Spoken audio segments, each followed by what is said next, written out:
સમાચાર સુરતથી સુરતના કોસંબા રેલવે સ્ટેશન પર યુવતી લિફ્ટમાં ફસાઈ 3 નંબરના પ્લેટફોર્મ પર યુવતી ફસાઈ હતી।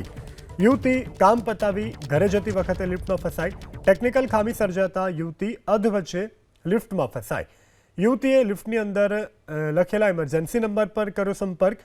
25 મિનિટ બાદ યુવતીને લિફ્ટમાંથી બહાર કાઢવામાં સફળતા પ્રાપ્ત થઈ છે। સંવાદદાતા ઇન્દ્રમલ ફોન લાઈનથી જોડાયા છે। જી ઇન્દ્રમલ, શું વધુ વિગત? બિલકુલ આજે વહેલી સવારે આ ઘટના બની હતી। યુવતી છે તે કોસંબા પશ્ચિમથી કોસંબા પૂર્વ તરફ કઈ કામ માટે આવી હતી અને પરત કામ પતાવીને ઘરે જઈ રહી હતી। દરમિયાન જે રેલવે સ્ટેશનની જે લિફ્ટ છે તેમાં ઉપરથી નીચે ઉતરી રહી હતી। તે દરમિયાન અધવચ્ચે જ આ લિફ્ટ છે તે અચાનક કોઈ ટેકનિકલ ખામી સર્જાતા બંધ થઈ ગઈ હતી અને જેના કારણે આ યુવતી છે તે લિફ્ટની અંદર ફસાઈ ગઈ હતી। લગભગ 25 મિનિટ જેટલો સમય આ યુવતી છે તે લિફ્ટની અંદર જ રહી હતી। અંદર જે ઇમરજન્સી નંબર લખવામાં આવ્યા હતા રેલવે વિભાગ દ્વારા, તેની ઉપર યુવતી દ્વારા સંપર્ક કરવામાં આવ્યો હતો અને ત્યારબાદ તાત્કાલિક મદદ પહોંચી હતી। યુવતીના પિતા પણ છે તે ઘટના સ્થળે પહોંચ્યા હતા અને 25 મિનિટ બાદ આ લિફ્ટ ખોલી અને યુવતીને સહી સલામત રીતે બહાર કાઢવામાં આવી હતી।